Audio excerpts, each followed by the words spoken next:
Hello, everybody. It's Lenny Murphy with another edition of the CEO series of interviews. Thank you for taking time to spend it with myself and my guest.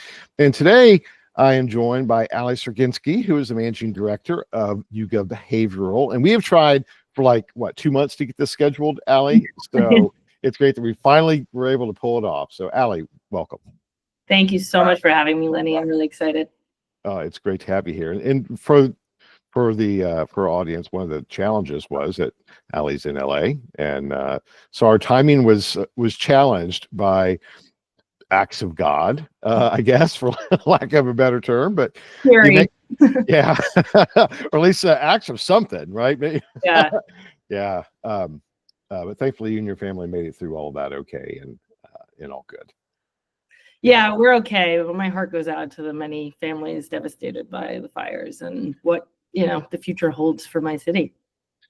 Yes, right there with you. I think we can all sing good vibes, prayers, positive affirmations, whatever feels right. Exactly. That it's all going to be okay. So, well, why don't we talk a little bit about your background? So, kind of tell us your origin story, Ali. Sure, happy to. Interestingly, my first ever job was in private investigation. I had an internship at a PI firm out in New York. And the reason this is relevant is because I think it was my first sort of foray into truth seeking. I worked on a couple of projects that I actually can't talk about, but one of which required, it was actually in the days, if you believe it or not, I'm old enough that it was a pre-Facebook engagement. But Facebook was brand new. And so as a young intern, I brought Facebook to the table as the source of truth to interview some young people on how they felt about former classmates, as well as interviewing individuals who, of course, we had to disclose that we were a PI firm, but really using this modern tech to investigate and understand what's going on with consumers.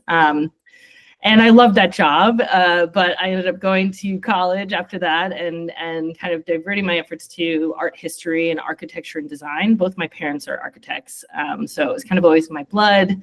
I always thought I was going to be an architect. My first job out of college was for a very large architecture firm called Rockwell Group in New York. And interestingly, even in that role of sort of project management, as much as I kind of loved design and architecture, I hated being behind a computer all day. And I found myself very much in kind of business out in resource allocation and sort of strategy and sales specific positions. And the CFO just sort of pulled me aside and said, look, Ali, it's clear you don't want to be a designer. Maybe you should consider business school. So that's what I did. I went to McGill for business school. Really to sort of figure out what kind of thinking I could get out of it. I mean, I think business school, everyone should go to business school personally, because it structures the way that you process problems and solutions. And I also think it's been hugely influential in how I design product and how I feel this sort of, you've mentioned it earlier, sort of entrepreneurial spirit in everything I do. But I take a very structured approach to it. And while at business school, I focused specifically on sort of social enterprise and supporting my local community with sort of startups and culturally focused orgs that were sort of giving back to communities. I sat on the board of COCO, which is the Center for Cultural Organizations in Montreal, and was exposed to the incredible sort of funding that Canada gives to its social enterprises, but also kind of the harsh realities of what it takes to run a social enterprise. So many of them sort of lose the tip in actually running an effective business and focus too much on the kind of giving back aspect. And so from there, I came to LA. I had a job working for a consultancy firm that was mainly in consulting for international companies trying to get VC funding or startup funding from Asia to the United States. And I actually just kind of stumbled into my role with YouGov. I ended up interviewing with Hamish, who I think has been on this podcast, whose company was about to be acquired by YouGov. And so I was brought on as head of growth for that particular product line. And that, is the first time I really went into market research. But again, it was such a tech-focused role where it was really thinking about where's the market, what do we need to build towards, and how can we bring as much value to YouGov as a company that had just acquired us, in addition to the clients that were really looking for alternative measurement tactics that didn't exist. And so that's sort of my, design, social enterprisey, entrepreneurial background. But I'd say now I really am sort of a leader in strategy at YouGov, and really focused on making sure that we are meeting the needs of the sort of corporate pressures of profit, but also being nimble and agile enough as a department in behavioral to really, innovate. That is very cool. I want to go back to the PI thing, but I knew you we don't have time. That's like, so many questions. Many stories from that job. Oh, I'm sure. Would you have to kill me after you told me, or? Yeah, exactly. We'll save that for another time. Yeah. So, well, like so many of us, you found yourself here, but didn't plan on it.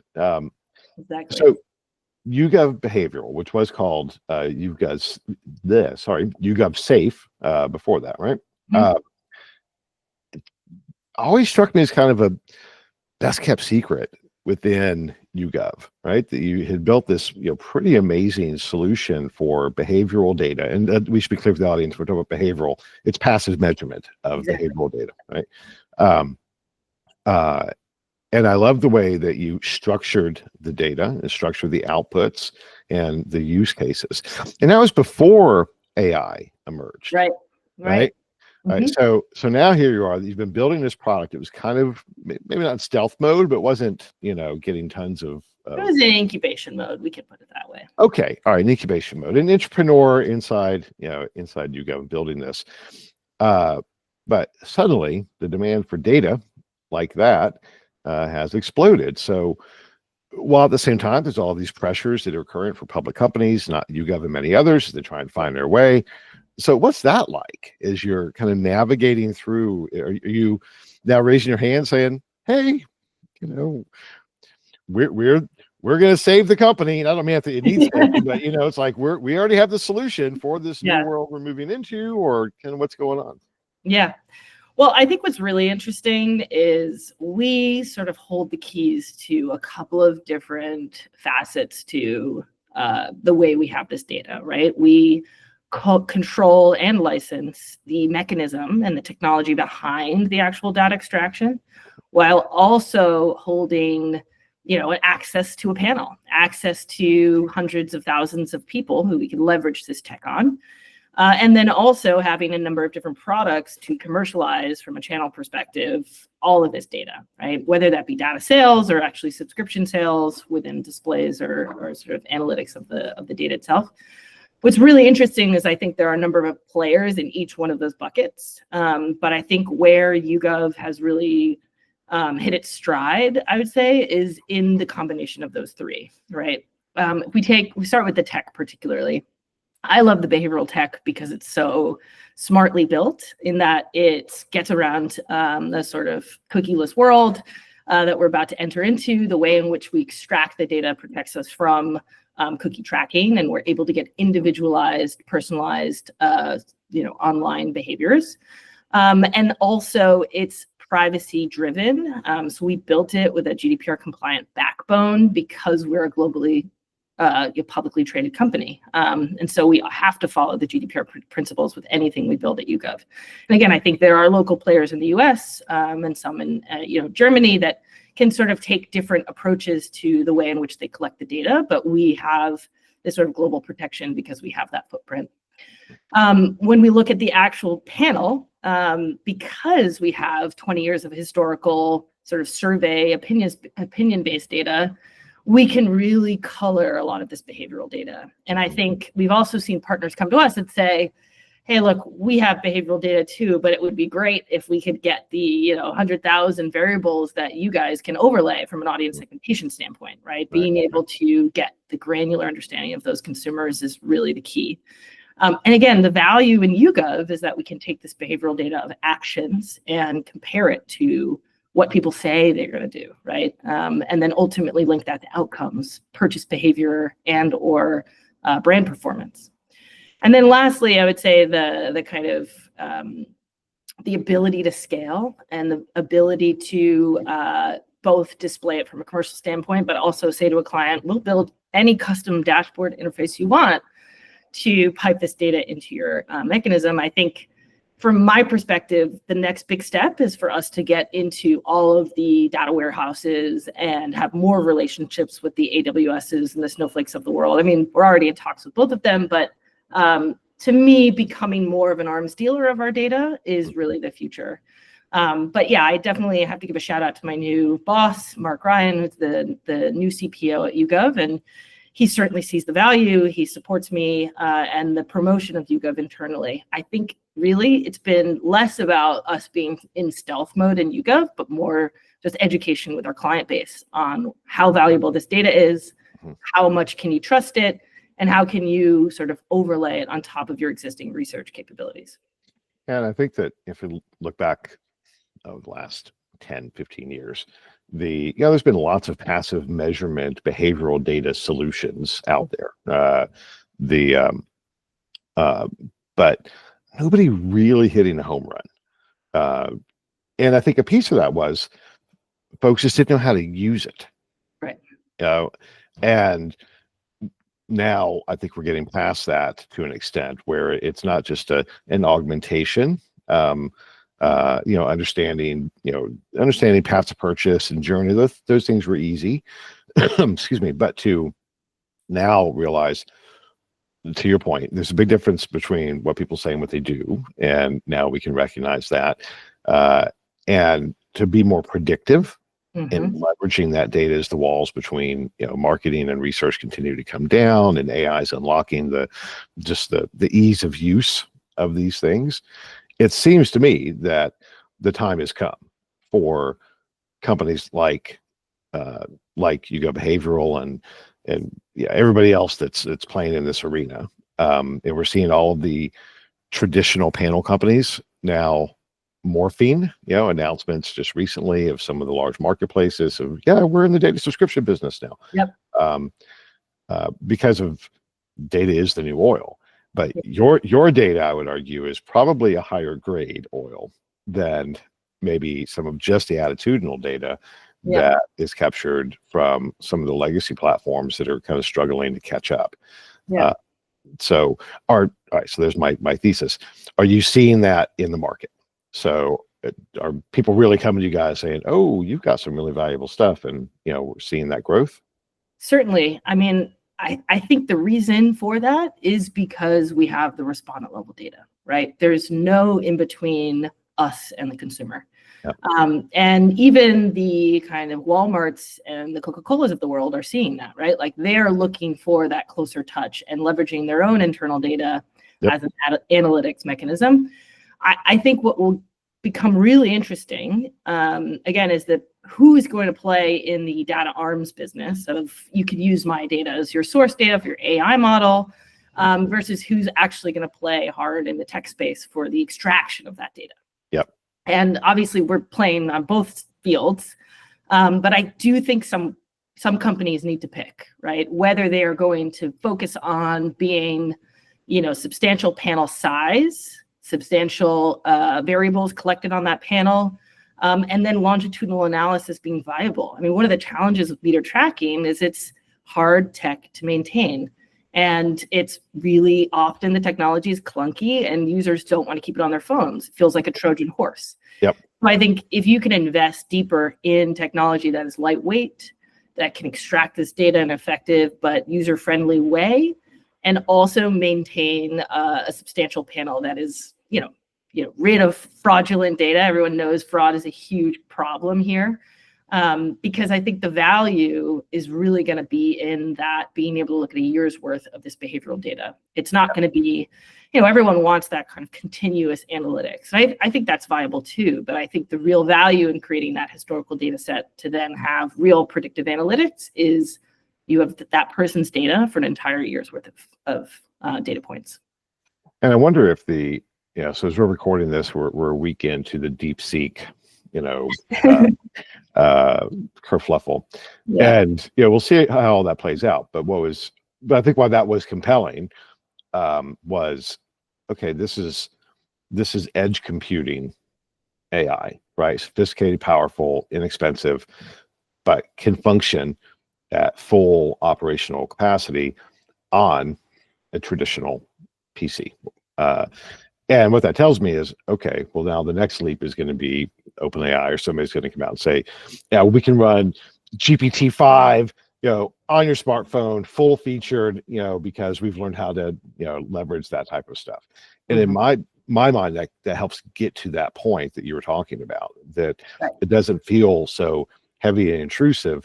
It's built into the OS of, whatever device you're utilizing. AI is just embedded in to help it unlock, and boom, you got that. Yeah. And I think the ability to get consumers on board about that is educating them on the personalization benefits, right? If I can sell you on, don't worry, click what kind of content you want, and instantaneously you will have the TV show designed for you. I think they'll be a lot more willing to share their personal information in order to get there, right? If you ask my mother, do you want your phone tracked? Her answer is definitely not. But if you ask her, do you want a custom experience whenever you interact with media? Her answer is going to be yes. She often feels like, ads aren't relevant to her, or she's bombarded by them. She doesn't understand them. I think it's really a communication challenge we have with consumers to educate them on the value to them around this. Yeah. Well, that plus the topic near and dear to my heart with, Veriglyph, which, we're playing the same concept, is also data monetization and ownership. Did you see about 2 weeks ago with the whole TikTok thing that, is it Kevin O'Leary? Is that his name? Mr. Wonderful, whatever the hell he calls himself, the VC. But he had put forth, I thought it was a pretty cool idea to solve that, which was to crowdfund buying out half of TikTok, which would effectively make from the users to make the users owners of the platform, giving them an incentive to share. I think it's genius. I mean, I'm sure there were so many influencers that, entire livelihoods were potentially going to be wiped out. They were so invested. I mean, there's a lot of wealth there too with these users. Sure. But even if that, so hypothetically, right? Okay, now let's let that happen, and then TikTok is okay, and we're going to capture all your data, right? We're going to have this piece, and but we're not going to send it overseas. You're going to benefit from that, besides just monetization of your video by being an influencer. But I think we're just on the cusp of seeing those type of scenarios play out, which can change the whole game. Yeah, agreed. I mean, the scariest thing to me about the data going overseas is, China's lack of copyright law, right? The idea that there's no ownership once it leaves, I think is really scary for a lot of these influencers and creators, as it should be. So I think if we can create and devise a setup where we can protect their rights while also sort of meeting the needs of global pressures, that would be an ideal scenario. Yeah, well, it creates interesting ideas for, we think about recruitment channels. So let's say YouGov for how do we expand our panel, right? Do those create new ideas on how to engage audiences in new ways, and to have this full featured individual level relationship with respondents that are getting lots of different benefits on that. Yeah, we think about that a lot with our rewards team. I mean, how do we create value for our consumers? We see a lot with panelists who engage with YouGov that actually the number one reason they're interested in engaging is obviously, the whole ethos of we want to know what you think and contribute to the world. But it's also they want to see their own thoughts against the context of a NatRep sample. So anytime you answer a survey and it results in, hey, here's how you responded contextually, panelists love that. I mean, they love the context behind their own thoughts and opinions. So we're always trying to focus on creating that value beyond just paying them. I think that's kind of low-hanging fruit. I don't think people who we really want to be engaging with, they go beyond just wanting to get that 5 points to answer the survey. Yeah, I agree. I think that's the icing on the cake. Right. But it shouldn't necessarily be the tip of the spear. So, all right. So we've talked about kind of the state of the world and went all over the place. What are you most excited to be working on right now? that you could talk about, right? Yeah, I mean, I could talk about this. So at Behavioral, again, I mentioned the kind of three facets of the technology, the panel, and the actual delivery methods. I'm really excited about a product that we're developing right now. It's really about journey analysis, really to meet the needs of the market around, we have all these fragmented data points from touch points along the user journey and, purchase behavior data, and real, market research around. Many people have done consumer journey analysis. That's sort of not what I'm talking about. It's more tagging these behaviors in an AI-driven, but also very specific methodology where panelists can be segmented by triggered behaviors. And it's not just that you end there. You get that segment of individuals who've taken a certain action that you're trying to make happen or you're trying to make not happen. And then you can survey those people, or then you can track them against a ad exposure, beta test, or then you can do something about it. Because I think one of the challenges with a lot of the existing customer journey analysis is that it sort of ends there, right? You see the journey, you understand where people fall out in the funnel, and then there's no real way to action on those individuals. And I think that's the sweet spot at YouGov, is really being able to action your insights. And taking the reality of what's happening and turning it into research, which is in fact the new kind of marketing push that we're moving towards, which is research reality around what we're trying to deliver at YouGov. But apart from that, just generally the tech itself that we're working on, which I cannot really talk about, but I can loosely talk about, for the actual methods for data extraction, data points around ad exposure, around media consumption, around app behaviors, around online engagement generally, is really exciting. Because to me, sort of just a passive meter tracking where someone can come and go as they please is not the future. But unique ways in which we can extract this data and ways in which we can partner with the data sources themselves to ensure that we get cogent data, I think is the future. An example of that, for example, is working with a streamer who predominantly shows the consumer themselves a set of information about what they viewed, but working with that streamer to make that information be more in depth, like what ads did you see? What did you click through? How long did you spend on each page? The more we share with consumers, the more companies like us can use that data to leverage better offerings for those platforms.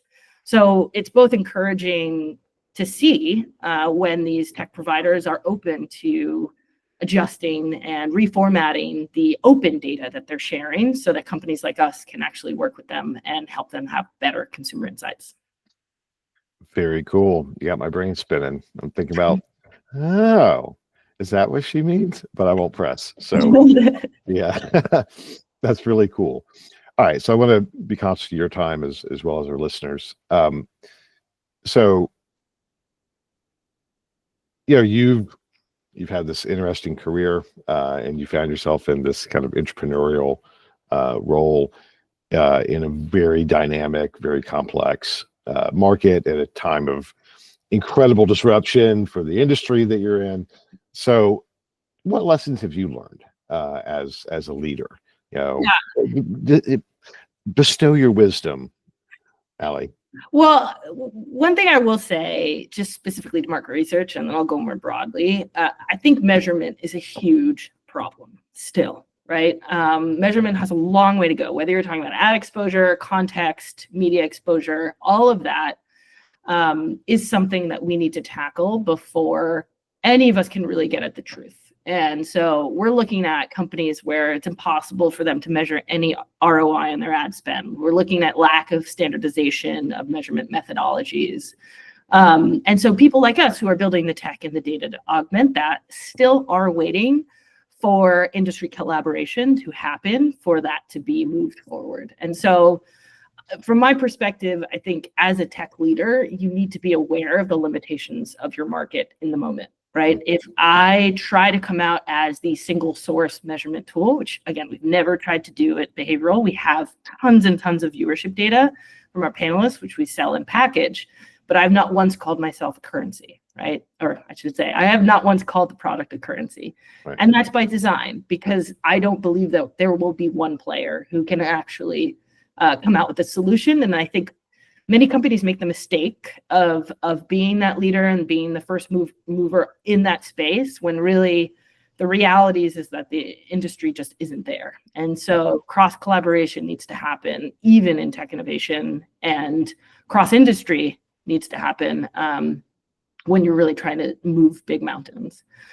The biggest lesson I think I've learned, particularly working at YouGov, is like your team is everything. I mean, I sort of function my department as a startup within YouGov, but I had to take 2 weeks off from an emergency evacuation of my family and home, and everything was handled. I didn't feel nervous. I didn't feel like I couldn't step away, and nothing is completely dependent on me, and that's by design. And I'm so proud of my team, but I'm also so grateful that we've created such an entrepreneurial spirit within our team that everyone feels like they can step up, and no one feels like they have to wait for permission to do something when they know it needs to get done.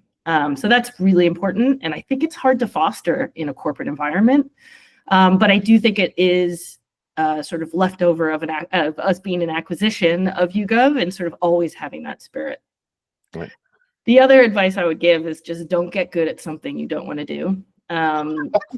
That has been really important for me to remember as someone who wears many, many hats at YouGov and has probably 4 different roles functionally if you were to break me up into different departments. But I'm very conscious that sometimes I get pulled into projects or activities or tasks that I'm like, this is a bad use of my skill set.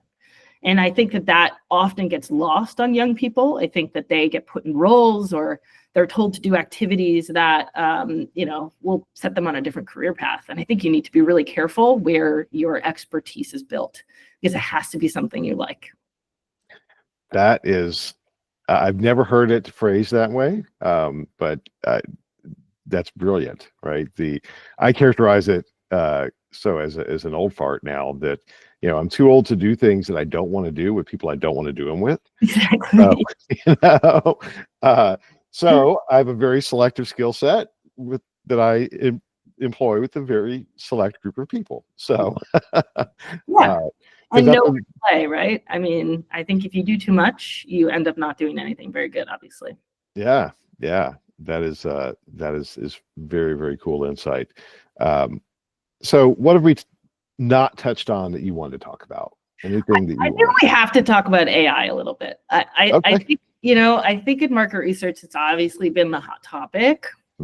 And again, just saying that I think there will be a strong divide between the players in the market who use AI from a tech perspective. They are the tech that sort of overlays source data, and then there will be the players that have the good source data, whether that be creation of synthetic panel, like we see with Brox, or other sort of generative AI environments. I do think the source data will actually be the real value, and there will be a lot of saturation in the tech that actually analyzes on top. So not to be a sort of conspiracy theorist, but I do believe ultimately OpenAI has been already winning in this game. So it's really not about becoming the kind of monopoly, but rather how can we play with these large source data sets and effectively do it in a way that feels ethically appropriate for our company. Yeah. Right. I think that startups have different ethical questions that a publicly traded company does. So I think that there are going to be startups that take more risk, that do more innovation, that do more creativity around AI. That's really interesting, but it wouldn't be at all be viable for a company like YouGov. And so the way that we're approaching it, we acquired a company called Gabble, which is a generative AI company that essentially leverages a number of different mechanisms to analyze and parse, and essentially you can use any source data to overlay its value. I think the way that we create value with that product is obviously marrying the YouGov source data, but we should be open to piping any source data through that AI method. We should be the best tool that can analyze YouGov's data from an AI perspective, but we should also be open to other sources. Yeah, and that's my 2 cents about AI. I mean, where content creation is going is a whole other thing. I think that's really cool. Like, I'm really excited to see what like the Adobes of the world do. Yeah. If they could essentially be a way in which a conduit with which someone can pipe through their own data and output content overnight. That's, I think, really cool and less questionable about from an ethics standpoint and more about how can we get marketing and creative excited about AI in that way. Yeah. Well, and even it's about personalization. I've seen early examples of almost real-time creation of very immersive media, excuse me, kind of personalized to individual tastes. I'm a big old nerd, and so the sci-fi stuff, and seeing that as a whole new way to create media. Set aside is it soulless and all of that. It's I still struggle with it, but it's pretty damn cool. Yeah. I mean, there's no way around that. And yeah, I mean. Yeah. So all those opportunities are amazing until our robot overlords come and capture us. I'm still not sure that we're not heading towards some Black Mirror episode. I know. Well, I think about it every day with what's going on in the world. Yes. So so we often joke before we start recording. We're talking about all of my kids, and our youngest should not have happened. Right? She's our miracle baby. Well, not baby anymore. She's 12. But because of the circumstances, she really should not have happened. And so we often joke that she was born to lead the revolt against Skynet, right? I mean, she was just, she manifested, and she has a temperament to do that too. So, taught her well. Yeah, she came out that way. So she's. I pity Arnold Schwarzenegger or the Terminator trying to go up against Avalon. But anyway, yeah, we could go off on a whole tangents on that too. Where can people find you, Allie? Oh, you can find me on LinkedIn, Ali.Cirgenski. You can also email me, Ali.Cirgenski@YouGov.com. Would love to chat. That's very cool. Thank you so much for the time and for sharing your perspective. We definitely have to have you back to talk about the PI stuff. So, happy to. I got a whole bag of tricks there. All right. So picture you in a fedora and yeah. Anyway. Yeah. All right. Thank you, audience. We appreciate you taking the time. Allie, thank you once again. And we'll be back with another episode of the CEO series soon. That's it for now. Bye-bye. Thanks for having me. Bye. Bye.